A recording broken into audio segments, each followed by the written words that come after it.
Blog Talk Radio.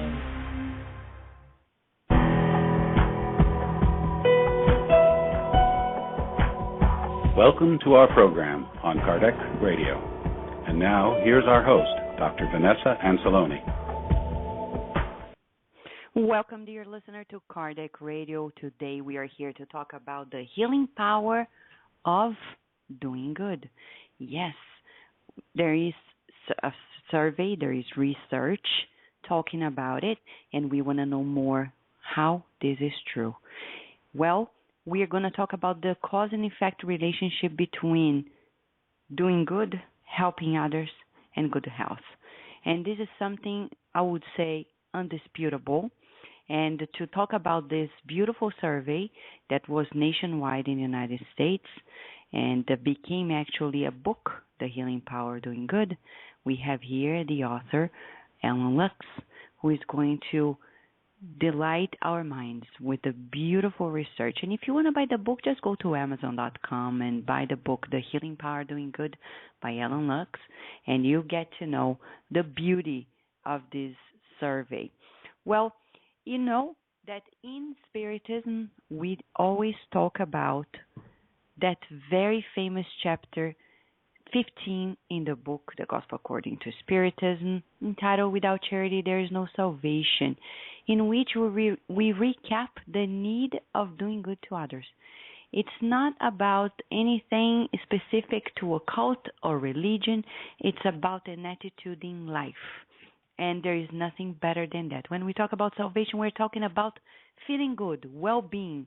And that's precisely how the survey that we're going to talk about with Alan Lux today matches and merges into the very teachings that people often talk about in the Spiritist circles.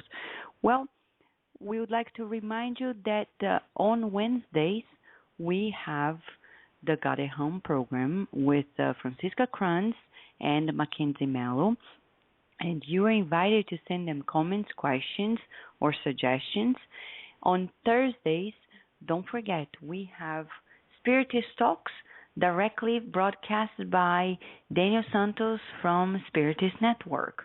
And on Sundays, Spiritist Awareness. Several people throughout the world are hosting different segments. And if you have questions or comments for them, please feel free to send us an email or go to KardecRadio.com. There is a contact form, and we are going to be happy to assist you in any question, comment, or suggestion you relay on to us. Now, we can't forget, when we talk about helping others, there's so much joy inside of us. We want to understand what this helper's high is, and Alan Lux is going also to address this question for us. But to kickstart the program, we have a beautiful message for you, a message that was psychographed by the medium, the Brazilian renowned humanitarian medium, Chico Xavier. It's entitled Joy, and after the break, Alan Lux, the author of the book, The Healing Power of Doing Good, is going to be here with us.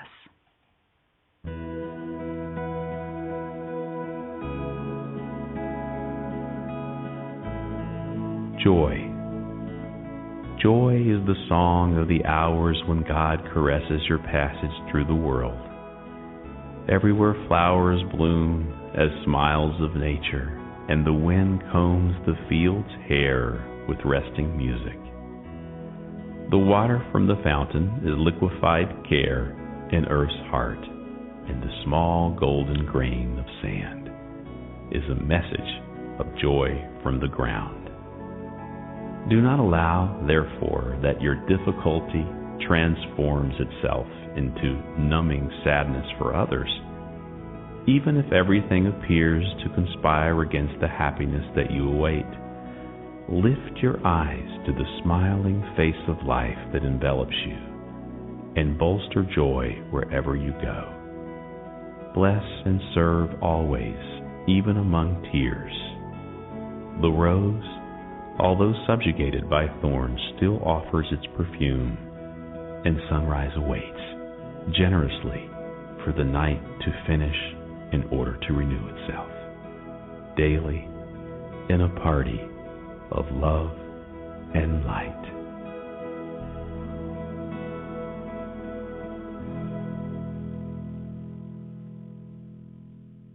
We will return to our program after these messages.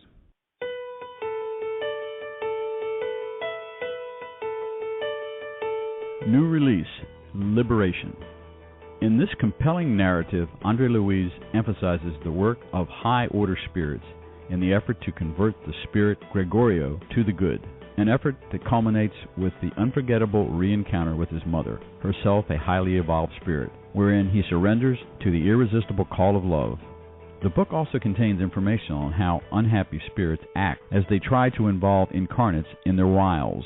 The spirit author tells of the intercession of high-order spirits on behalf of human beings, demonstrating the divine compassion that grants to all the blessed opportunity to free themselves by means of study, labor, and persevering service in the practice of the good. Buy your copy today at www.ediceiofamerica.com.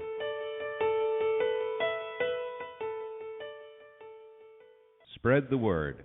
Kardec Radio, to learn more about Spiritism. Want spirituous books for your children? At Edicei of America, you will find a collection of them. From the best-selling book, Our Father, in which the spirit Mei through Chico Xavier brought countless poems, stories, and folk tales based on the Lord's Prayer, to the beautiful and educational collection by the author Adelson Sales on Back to School and many others. Buy your copy today at www.ediceiofamerica.com. Nourish your soul with Kardec Radio.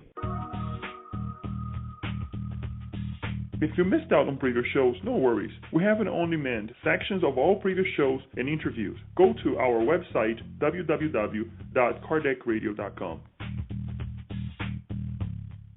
Nourish your soul with Kardec Radio.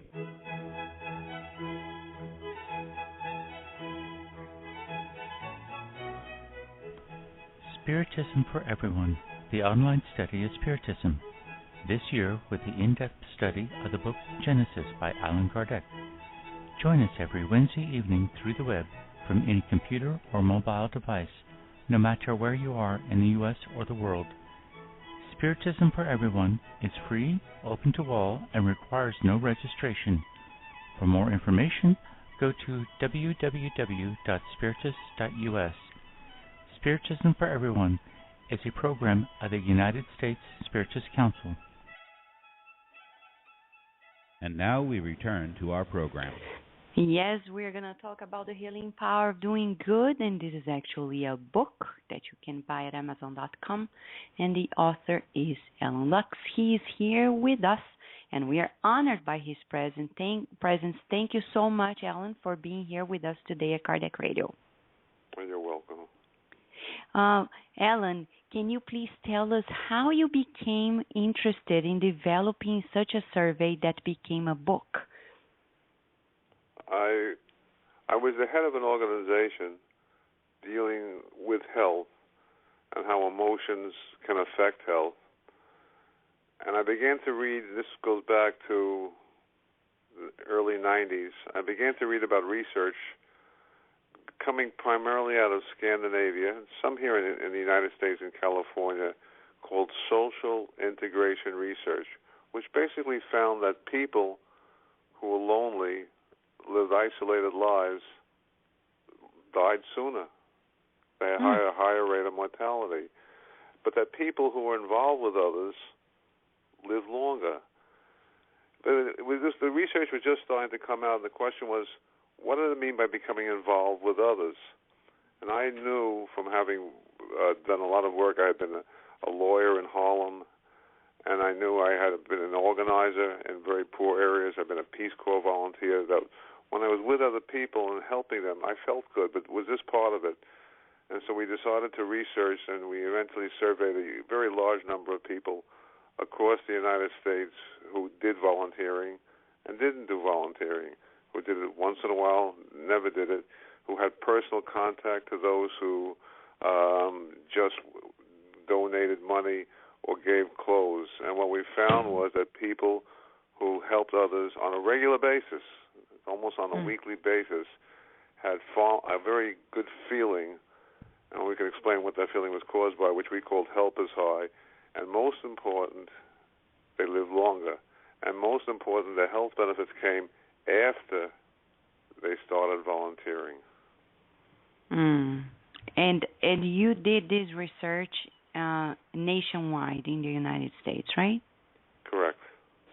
And I know you counted on different organizations and also with the support of great names. And can you tell us more about the receptivity of people when you started this? Was it too difficult, or were people also very interested in embracing? People were interested because when you speak to most people and you say, when you kiss someone, you hug someone, you shake their hands, do you feel good? Yeah, so people know that when they get some kind of feedback from someone else, that they feel good. And so they're interested in, what happened? But this is a momentary feeling. It goes right away. But what happened if this feeling could stay for longer periods of time? What would it mean? And so we began to say, what about people who help others? And this is about an average of about 8 hours a month. So that's what you needed to get this feeling to get going. It's like exercise. People say, health experts say we should exercise regularly, jog regularly. It's difficult to do. The benefits are there, but it's difficult to do.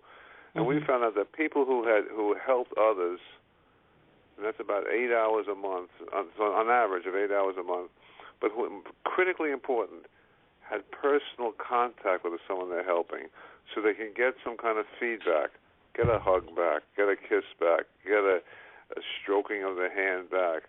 That these people had a good feeling, a good physical feeling, which we call the helper's high, and that related to reductions in stress, the negative feelings which can raise our blood pressure, raise our blood sugar, can create more sensitivity to pain.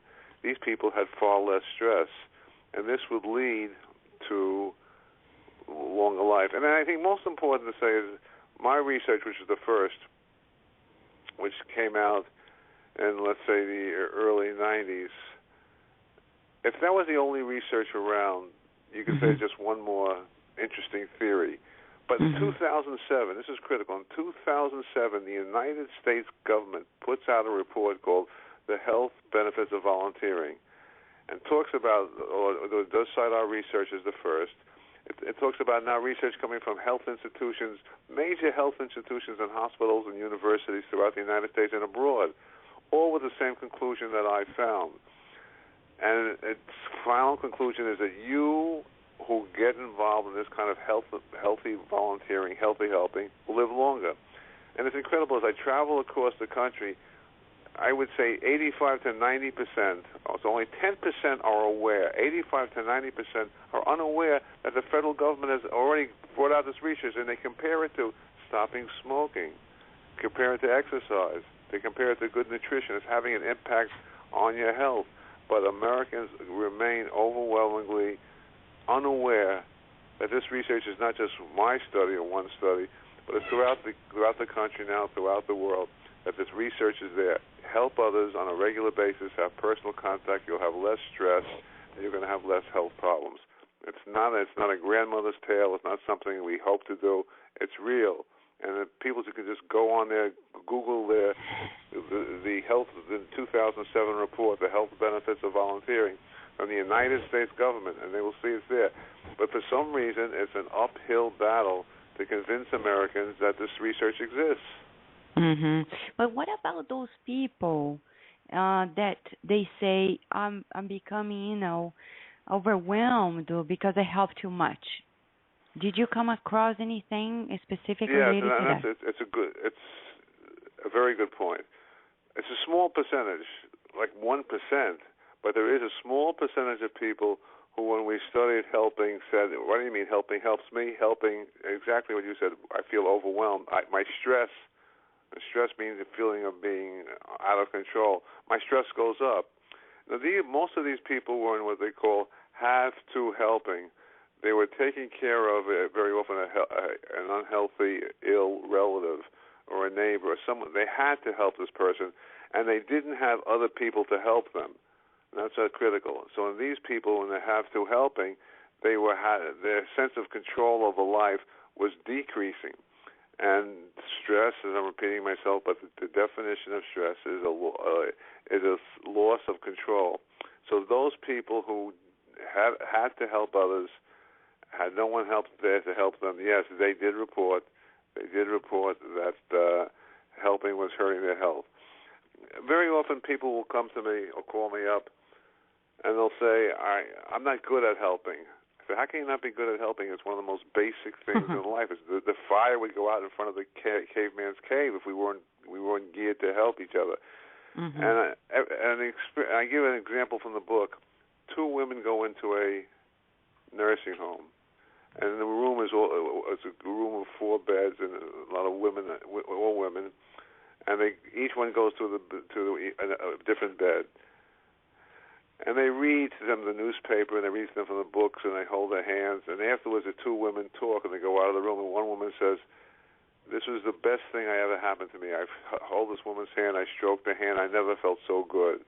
And the other woman says, "It was the worst thing in the world that happened to me. It smelled. I didn't like this person. She wasn't clean, etc."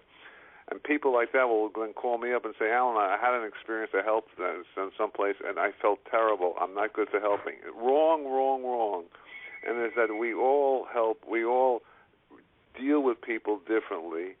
We all perceive people differently. So if you're in a helping situation, and in fact you're not getting that feedback, it's just that specific situation isn't right for you. But there are many other health situations. I can tell you now, from being doing this for over 24 years, I'm the leader in the field. If you just give it a chance, try to help other people, do it on a personal basis, you will get these good feelings back. You will enjoy the health benefits. So the key word is don't feel obligated. Just find the pleasure in it. Correct. You shouldn't feel obligated. The key test is that you should be getting the healthy helping syndrome. You should be getting the helpless high. That we were made to think again of the holding hands, kissing, hugging. You were made to feel good. And if you're not having the feel good benefits from the situation you're in, then try another helping situation. I remember my father when he was alive. He was now a widower twice. He says, "I'm going to volunteer at the local hospital." I said, "Great, great, great." He says, "You've written a book. You're on television. It's embarrassing. I'm not going to do it." Then 2 days later, he calls me up and I quit. I said, "Why do you mean you quit?" He says, "They put me in downstairs in the mail room, and I know what it was. They wanted me to meet a woman, so because there are a lot of women there, and make a relationship." He said, "I don't want that. It's terrible. All I do is open envelopes all day." So we called someone. They gave him another position. He had been a salesman, so he would greet people coming into the emergency room, and they would thank him, and he would direct them. He was ecstatic. The people loved him, and that was it. So if you don't have the helping situation you initially have isn't right for you, just seek out another one. So do people question whether or not this becomes selfish? A few people, yes, do say, "Well, how can you be helping or volunteering or doing altruism if, in fact, you're benefiting from it?" But if you stop and think, we're programmed as human beings to help, because otherwise society would disappear. We have to have that basic helping, as I said before, the fire that the caveman had to keep going wouldn't stop. So it's not that we're selfish. It's that this is the way we've been programmed, and it's also through scientific literature. We need to have these good feelings back. That's what keeps us going. It's critical. We as a society can't survive. Human beings can't survive unless we can depend upon each other. But you also can have a society which, in fact, pushes you, sometimes deliberately and sometimes not deliberately, to stay hunkered in front of a television set, or to stay involved with your computer, or to rush to work and not get involved with other people. So you have to pause and say, I'm going to push myself to start to get involved in helping. And you need a push. It does not happen so easily. We have a program here in New York City. It's a shelter program during the winter for the homeless. And what happens is that the churches and synagogues and mosques donate their basements, and usually about 10 men or 10 women will come and sleep there for the night, and they stay off the streets and they get a hot meal. And you do 2 volunteers, and I've been doing it now for many years, 20, 25 years. And I remember the very first time it happened, someone would call me and say, "Look, Alan, you have to have 2 people there, 2 volunteers." And said, the person you've been scheduled to help with, he or she is sick, can't make it. Could you get a friend? And I would talk to the friends, and the friends would say, "Are you kidding me? I work hard, and you sleep over in the shelter. Then in the morning you go back home. I won't have enough time." I say, "Try with me, because I can't do it unless you do it too." Now this is going on 25 years. Every friend that I pushed, I had to push them to do it, to try it, has continued in the program because you felt so good. And I promise you that's a true statement. Every friend, we're talking about a dozen, even more friends have done it. So, but people need to be pushed. People need to be pushed. That's why a radio show like yours becomes important. They keep pushing that message, and trying to get people to recognize this does work, trying to get people to read the federal government's report that came out in 2007. Because once you try it, and once you can get that help is high, that good feeling, you stay with it. But if you're programmed to rush back and forth to work, and we all are, if you're programmed to do so many different things which don't relate to helping others, then you stop doing it. There's a famous book by a Harvard professor called Bowling Alone, which came out about 15 years ago. And more in our society, the activities we've had, like bowling, which we do as groups, we stop doing that. And that's bad. That's bad because you don't have these health benefits. The society suffers. So just to clarify, so you would say it's easier for some people than for others. So we could tell that famous question, nature versus nurture. So would you say that there is part of it that is ingrained in people, that is probably genetic, that the predisposition to help and assist others, and you would say there is a part of learning with the process, or allowing to boost the physiological component of being prone to help? Oh yeah, they've done. It's inside us. We've been born that way. It's in our genes, and there've been some studies in laboratories, primarily with animals, often with dogs.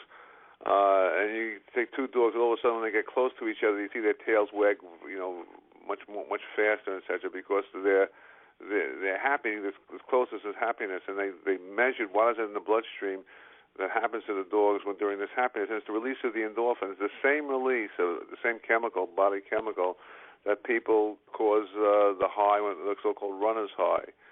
So there is in our bodies already the good feeling that we get from helping others. So that's genetic. It's there. There is, and then what happens, and also the second part of it. So that's the good feeling. It makes us feel good. The second part, of course, is stress, and we live in a world where it's stress can create so many ills.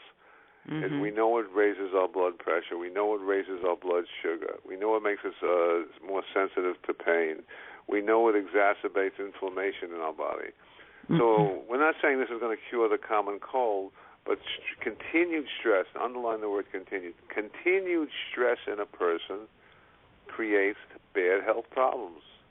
That's the reason the federal government study found that people die sooner. That's it. That people will die sooner. They live less time when they're not helping. And so you have to understand the stress, and then you have to understand that it's worth it to take time, the same way you might take time to exercise, to take time to help someone else. All right. So, Alan, we're going to give a short break, but when we come back, we want to ask you more questions that actually the listeners are sending to us, okay? So, dear listeners... We will return to our program after these messages.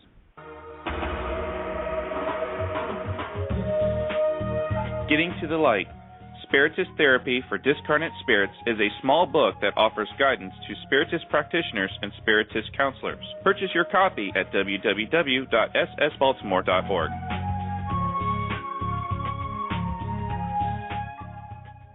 Nourish Your Soul with Kardec Radio.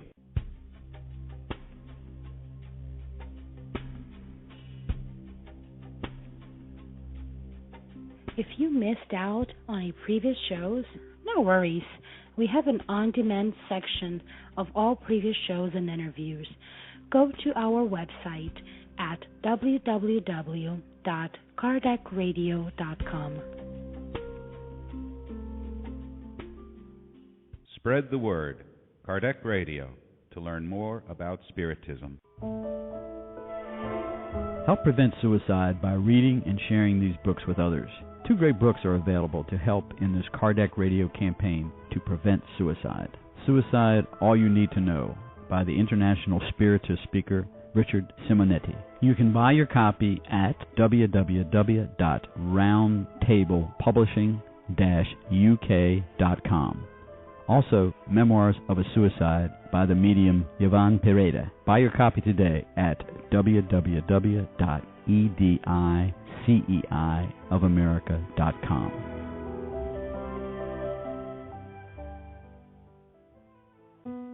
Kardec Radio, live every Saturday at 11 a.m.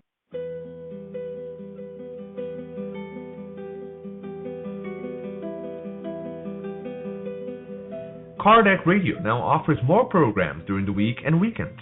Every Wednesday at 5 p.m. Eastern Standard Time, you can follow the beautiful program God at Home with Francisca Kranz and the British Spiritist community. They will brighten your days by doing a God at Home meeting wherever you are in the world, while teaching you how to do the same in your own home with your family and friends.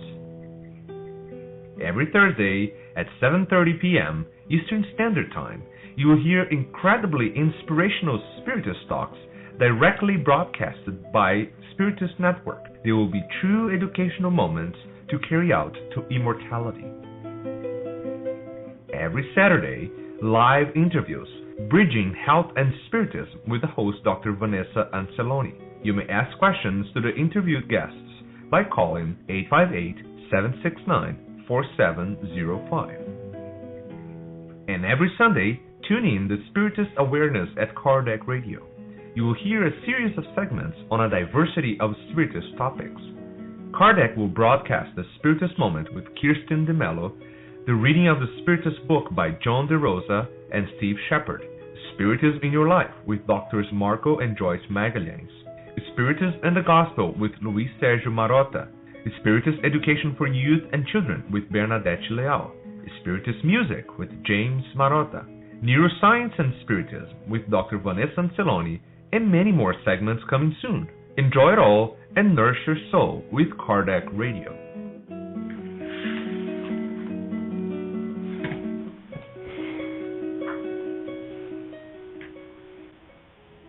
And now we return to our program. Dear listener, we are here to talk about the healing power of doing good with the author Alan Lux, and there is also co-author Peggy Payne. Before we go into the topic, we would like to share with you that you can ask your questions to Alan Lux right now live at 858-769-4705. Again, 858-769-4705, or by emailing it to us at kardecradio@gmail.com, or go to the blog Talk Radio chat room, and we're here live. We can listen directly from you. By the way, thank you so much, Peacemaker 101, for your comments, and I shall read something. When we allow mind to align with heart, the roots we create allow purpose to run through us. These and many other comments. Thank you so much for sharing your comments, Peacemaker. And if you want to ask questions, any of you, we are here live today. If you're listening to this on demand, remember, you always have time to share your questions or comments to us. And if you have a question to the author, we'll certainly forward your question later after the show. Right now, we go back to the discussion of this amazing survey that became a book and a nationwide statement telling us doing good helps. Alan, I know in one of your chapters you summarize your observations in this study, and it talks about how healthy it is to help. So 90% of your volunteers reported that personal helping on a regular basis gives them an immediate physical feel-good sensation. Now, question number 1. Does it need to be a regular phenomenon? Because I know people who volunteer like on and off, maybe once a year because it's like Thanksgiving Day or Christmas season, and people go there and help. But they say, I'm not sure it really makes me feel all that good. So what would you say? Does it need to be regular? Well, first, even if people doing sporadic helping, don't stop it because it's important not only for themselves, for society. But on the research is clear, and again, it's not some my research, but been replicated now in many places. Like exercise, like jogging, you can jog once or twice, may make you feel good, but it's not going to give you the health benefits. Helping itself is an exercise that has to be repeated, and it has to be the ingredients that we found that those persons who reported gaining health, had health gains after they started helping, were 1, they helped a stranger rather than just family or friends. They had personal contact with the person they were helping, and they did it on a regular basis, which is your question. And regular turned out to be about 8 hours a month, as I said before, or on an average of about 2 hours a week. So about 8 hours a month is the amount of time that we found, and the other studies which have come out subsequently at different institutions have found also about an average of about 8 hours a month. So it is an effort. It is an effort. There's no simple way to stay fit, but you have to have an effort. But this is an effort that makes you feel good. It makes you feel great. That gives you a helper's high.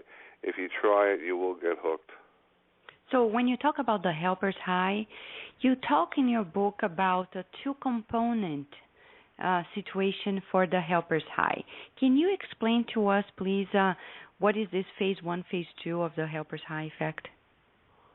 Well, the helper's high is this high. When we compare it, we had some people who were regular joggers, and they talked about the jogger's high. And so we explain it really in 2 ways. Why do people who feel good have this high, a physical high? I feel great. I feel fantastic. I feel high. And the high, depending upon the person, we found the research could last for a couple of hours after they did the helping, or it might last a day. So what causes it? Well, the first we found was, as I've explained, that in laboratory animals, that this helping, this getting the feedback, getting hugs and kisses, etc., releases the feel-good chemicals, the endorphins in our body. But the second thing is it reduces stress. Stress is the constant awareness that I lost control. I don't have control. I'm losing control. These are the messages of stress. And what happens by helping others, here you have a wall, a buffer. Instead of receiving the messages of stress, you're now receiving the messages of helping someone. So you're buffering stress, you're reducing stress. And that's the goal we're all looking for. How do we cut off stress? I never forget a woman who came to me one time, and she said her husband was a dentist too. She had gone to a doctor, and she said, she had blood sugar problems. And the doctor said, every time you have arguments with your husband, and etc., your blood sugar rises. He said, stop being so stressed. And she came to me and he said, stop being stressed. But how? Well, one way to do it, and of course there are other ways, but one way to reduce stress is to help someone else. You're focusing out of yourself. Think of it in some ways it's like meditation, which has also been shown to reduce stress. You're focusing on a mantra. You're focusing on breathing. You're focusing on lying on a beach. You are cutting off the messages of stress with something else. And here, in helping, you're cutting off the messages of stress by the good feelings you're getting back by helping someone else. And how long-lasting have you observed that these effects can be? Well, in our research, people said everything from a couple of hours to a day. I know when I do the helping I do, what I said with the homeless in the winter in the shelters, when I go there after work and I will heat up food that's been left by congregants, and we serve food, and I talk with the homeless men or the homeless women. And that's the best part, of course, of talking and helping them and advising them. And then they go to sleep, and in the morning we wake up, we give them some quick breakfast, and then a bus picks them up and takes them back to the Lodge Center. And I always, wherever I am always able to run home because I'm on that high. I really have that high. And I find that feeling lasts, for me anyway, in that specific experience, it lasts throughout that day. And that's what you want. You want a continuing buffer for stress. And we have been programmed, genetically programmed to have this. It has to be there. We're meant to help each other. Society needs us to help each other. If we didn't have this and we were just left to claw at each other and hurt each other, it would be terrible. So we have this feeling. It's up to us. In the same way society can separate us, it's up to us to get information out there, to encourage us, to get people to realize that by helping each other, it's the best way to help themselves. So what do you say about people who have a hard time? We talked a little bit about you push yourself, but do you think there is a pathology involved in those people who don't feel like prone to helping others? Have you found out anything in that regard?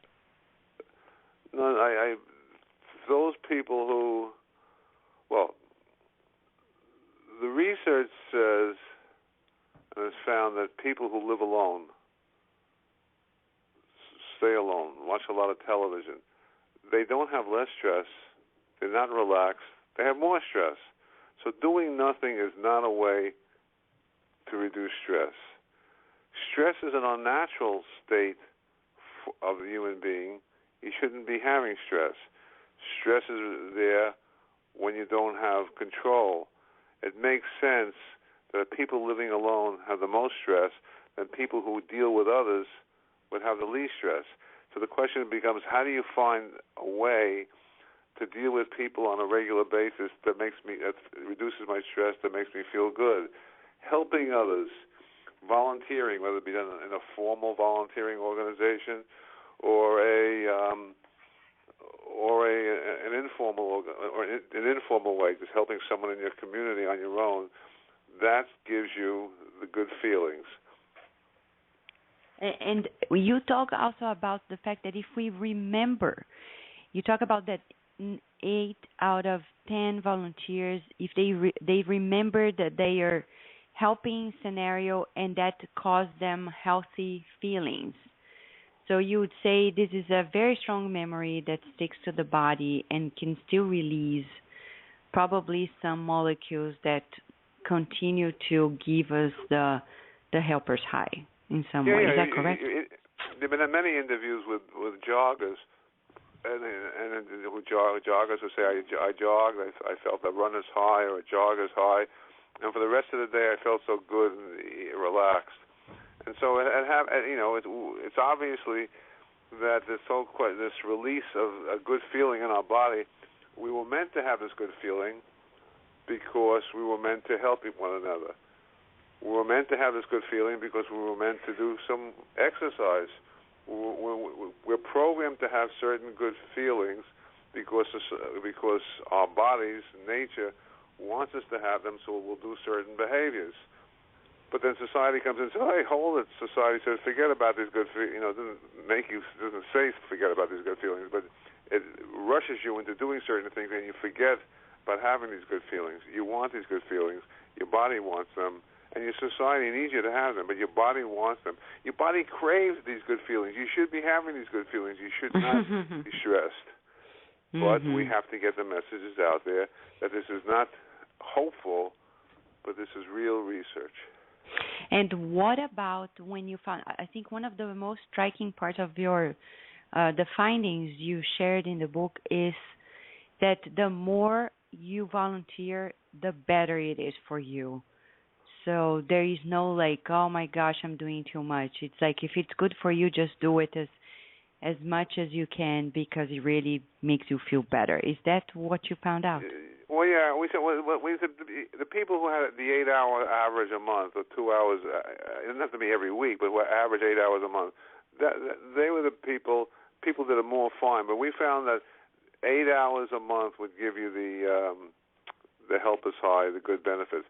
And there's been a good number of studies on this now. All have come up with just about the same amount of time.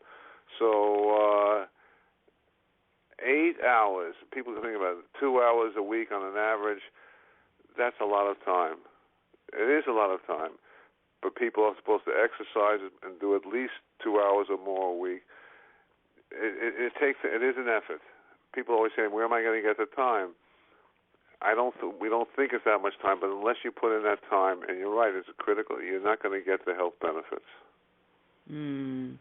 And we would like to give a last break, Ellen, but when we come back, people are asking about how they get started, and I know you have in your book a specific session telling us about that. So right after the break, how will you get started if you're not there yet? We will return to our program after these messages. Books of Andre Luiz.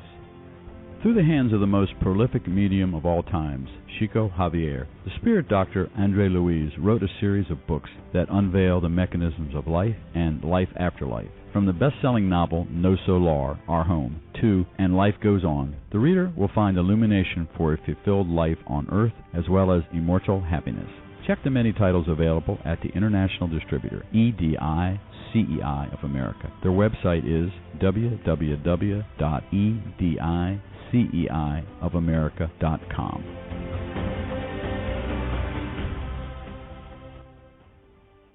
Spread the word. Kardec Radio, to learn more about Spiritism. Spiritist Network, your gateway to on-demand Spiritist videos. www.spiritistnetwork.com.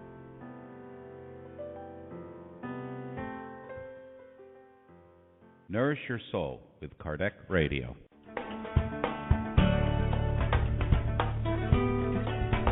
Traveling to another country? Immigrating elsewhere? Prepare yourself by reading the book Among Brothers of Other Lands, in which several loving and wise spirits wrote through the hands of Chico Xavier and Waldo Vieira, telling all of us the tips and hints of a successful transition to a new land. Buy your copy today at www.ediceiofamerica.com.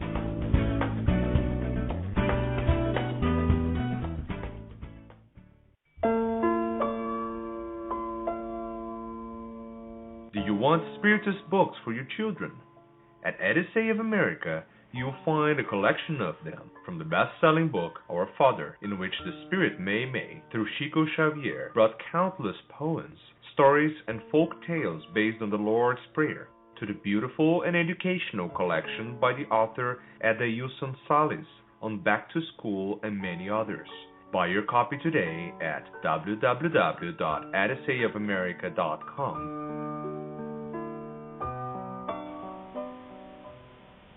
And now we return to our program. We are talking about the healing power of doing good with Ellen Lux, the author of this amazing book, and you can buy it at Amazon.com and share the news. Now we are approaching the holiday season. We would say, why not giving this book to other people and stimulating them to a better life? Because the research that Ellen promoted and published is actually telling us that the more you help others, the better you'll feel about yourself. Now, Ellen, we have a question here that a listener sent to us about, you talked often about hugs. I mean, when we volunteer, if we need to receive that type of feedback, more a physical type of feedback, like a smile or gratitude demonstrations,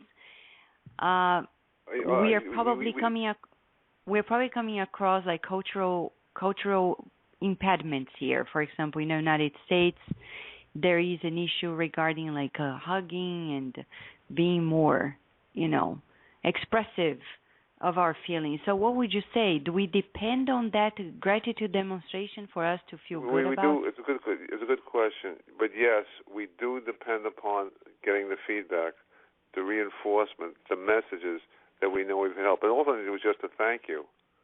Often it was just a thank you. Often it was some feedback. So it doesn't have to be you're saying as different cultures, people can express themselves differently.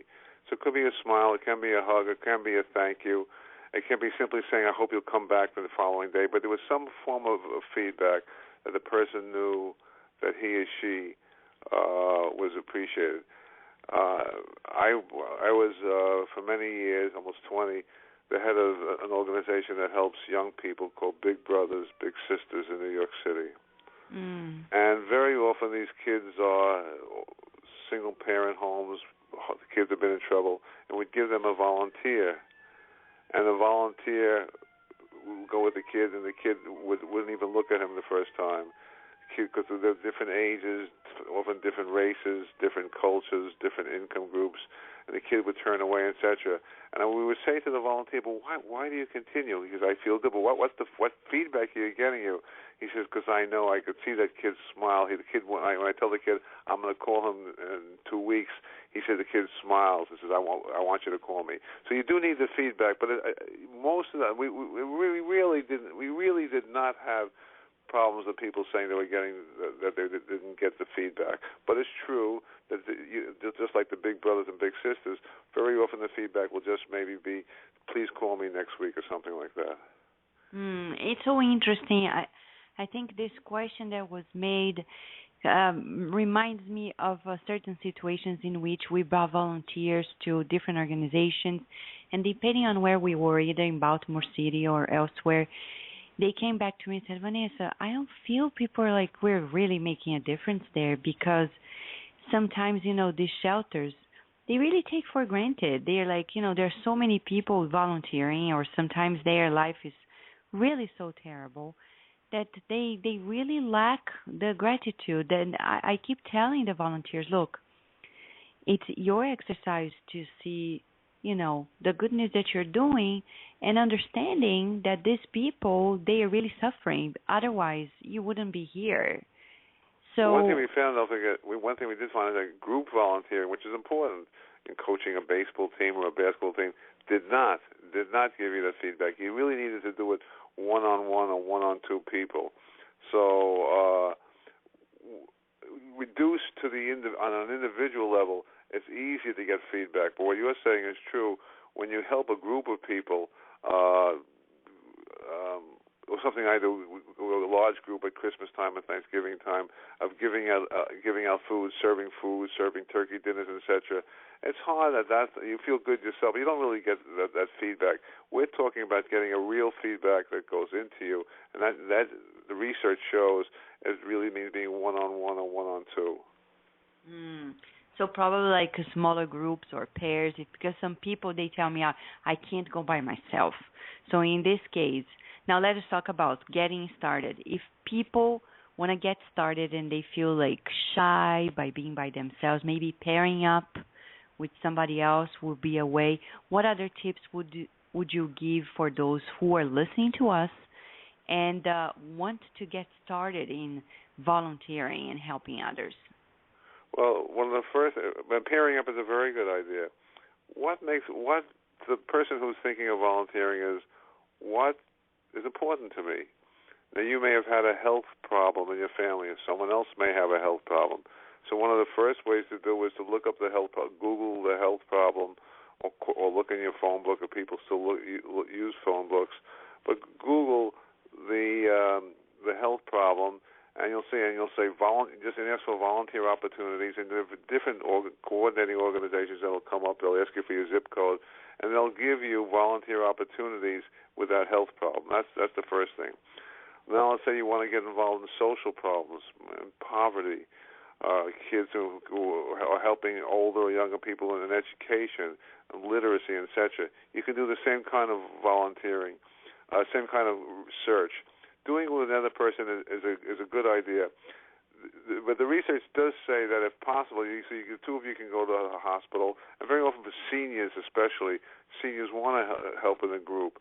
But when you get to the hospital, you get to the school, or you get to the institution where you're volunteering, it's at that time you can go off and help and then an individual or two individuals yourself. But starting with going through the institution with another person is a good idea. Okay. So, Alan, now we're approaching the holiday season. People tend to be more empathetic, more compassionate, and more willing to help others. What would be your final comments that you'd like to share with the listener at Kardec Radio throughout the world? It's to sit back, look in the mirror, and maybe you'll smile and even laugh at yourself and say, inside me is my genes saying, pushing me, yelling at me, screaming at me to feel good. I want to feel good. I have to just go out and try it. Now, trying something to help others who may be of different background than you in a different location is an effort. But this is an effort that can change my life, can make me feel better, have less stress, can make me live longer. Should I try it? Look in the mirror. It's a look that'll help you. It'll help society. It'll help the world. And you also recommend in your book the National Center in Virginia, which is a center for volunteering. Can you just give them an explanation about what these organizations are about? Yes, but since then, there's been a dramatic growth through the computer. So now the best way we who are volunteering recommend is don't even look for you don't need national centers anymore. Just type in what you want, from the name of a health problem to literacy to education to seniors to whatever the problem, social problem, a health problem, cultural problem, issue that you're interested in. Just type that in and just say, for example, multiple sclerosis, children, volunteer opportunities. That's all you have to do. And then you're going to get several organizations. We no longer use the national center so much. You're going to get several organizations. They're going to come up on the screen. They're going to ask you for your zip code, and then they're going to say, call this number or email us for opportunities. And the only question you want to ask them is, will I have an opportunity to do one-on-one or one-on-two helping? Because they may ask you to just, like I did with my father, to sort mail. They may ask you to just do physical contributions, clean up a schoolyard. Not that they're not important. I'm not saying they're not important, but to get the health benefits, you one-on-one with another human being. Wonderful. So we'd like to thank you first for the amazing research you did and the wonderful book you published, and for being still there, relaying this news to people. And we hope to have you back, Alan, in the near future at Kardec Radio. Thank you so much for the amazing, wonderful research and for being with us today. My pleasure. So, dear listener, we are very happy to know that volunteering helps us. And as we talked about, and even Alan mentioned to us, it's not a selfish. I remember it's not a selfish mode. I remember when I was 17, doing volunteering in Brazil, and at college, one of my colleagues actually asked me, "Oh, Vanessa, I think this volunteering you do to help children is just a selfish thing because you feel good about yourself." And I replied, I said, if it does good to me and does good to others, I don't see any selfishness, because selfishness is when you do good to yourself alone and you don't help others. So sometimes people get mixed up in the concept because they forget about the definition of the word. Selfishness means keep goodness to yourself alone, and when you help others, even if you are being helped, making you feel good, that's not selfishness at all. It's actually spreading out goodness from you to others and everyone else. And it's an interdependent process because, as Alan was explaining, you don't feel good by yourself alone. So you really need others. So in that mode, we're talking about the rule number one in life, which is to help one another. No wonder it became the golden rule. Do to others what you'd like others to do unto you. And that's something we need to think about. Again, 18 of the Gospel According to Spiritism talks about without charity there is no salvation.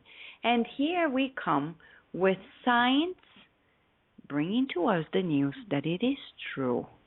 When we help others, we're really helping ourselves. There's no doubt about it.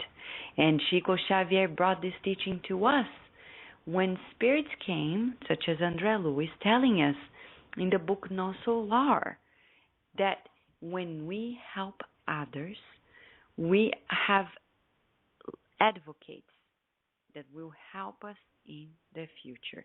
And this is not a manipulation of people or society.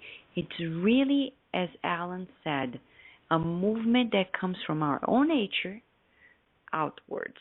So, dear listener, wherever you are in the world today, get started.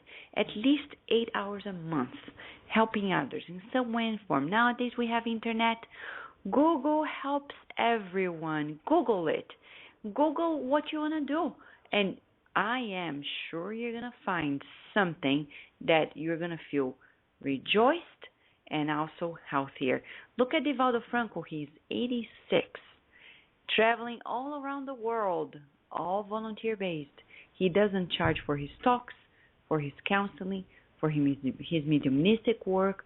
On the contrary, he actually puts all his effort and all his resources to helping others and to sustain a wonderful organization, the Mission of the Way in Brazil. By the way, you can get to know more about his organization at www.missionoftheway.com. And if you are out there and you have questions for us, just let us know. At KardecRadio.com, we have a contact form. You can relay it on to us. By the way, if you are listening to this program to this point, it means you are very persistent and you are very interested. So we're going to share with you that we are looking for a webmaster for Kardec Radio's website. So if you have the skills, just let us know. Just write to us at kardecradio@gmail.com, and we'll be happy to have you on board at Kardec Radio's team, helping us at the website, the making of the website. We need to revamp it, and we're looking for help. We have people who are helping, but we need extra help. And we are here to nourish your soul, but alone we cannot do it at all. In a week, what's going to happen next Saturday? We're going to have back into Kardec Radio's program Dr. Jim Tucker. Dr. Jim Tucker is the one who continues the work of Dr. Jan Stevenson, the one and only who opened new doors to research on reincarnation. Dr. Jim Tucker at the University of Virginia, Charlottesville, is going to be here, Kardec Radio, talking about his new book, and a book that talks about cases of reincarnation in the United States alone. Everything else is telling about the cases elsewhere in the world, where sometimes, like in India or Brazil, people are acquainted with the topic of reincarnation. What about the United States? Well, he's going to share this and much more here next Saturday live, and you're welcome to join us. Reincarnation from a scientific analysis. And don't forget, tomorrow we have Spiritist Awareness, beautiful segments, and you know we're going to begin it talking about spirituality and the brain, and we're going to talk about the latest research on the differences between men and women and their brain and how that correlates with the Spiritist teachings. You'll be amazed about the bridging up of this and much, much more. Right now, we invite you for our final prayer. Let us pray together, raising our thoughts, expressing our gratitude, feeling the joy of living, learning, and serving. Oh, dear Mother, Father God, we join our thoughts and our hearts at this very moment to express our gratitude for life, for everything you provide to us. We'd like to thank you for the resources you lend to us, for the problems you prevented us from experiencing, and for the challenges that you allow us to go through, trusting that we're capable of overcoming our obstacles, growing stronger, becoming wiser. But most of everything, we would like to thank you for creating us for immortality, for your love and compassion towards us, giving us always a new opportunity to begin anew. Please bless our families, our loved ones in general, the Spiritist community throughout the world, and also, please bless all the efforts of goodness throughout the world, encouraging volunteers to really pay attention to somebody else's needs, never giving up, and making it a part of their own lives. And so be it. Dear friends, we hope you're feeling more joyful than when you started the program. And in a week, we're going to talk about reincarnation from a scientific perspective with Jim Tucker. If you have a question, you're not able to listen to the program live, send it to us at KardecRadio.com. We have a contact form, and we're going to love to hear from you. By the way, we want to thank you always, dear listeners, for all your emails, Facebook messages, everything that you do to keep us here. Because, Kardec Radio is a volunteer-based organization. None of us receive a penny for it.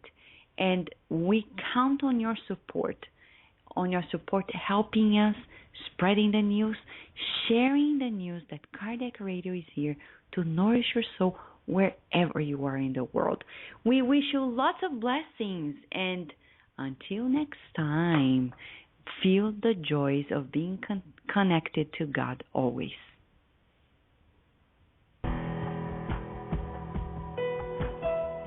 Thank you for listening to Kardec Radio, broadcasting live every Saturday morning at 11 a.m. Eastern Standard Time. Email us and share your comments at www.kardecradio.com. Until next time, we wish you many blessings.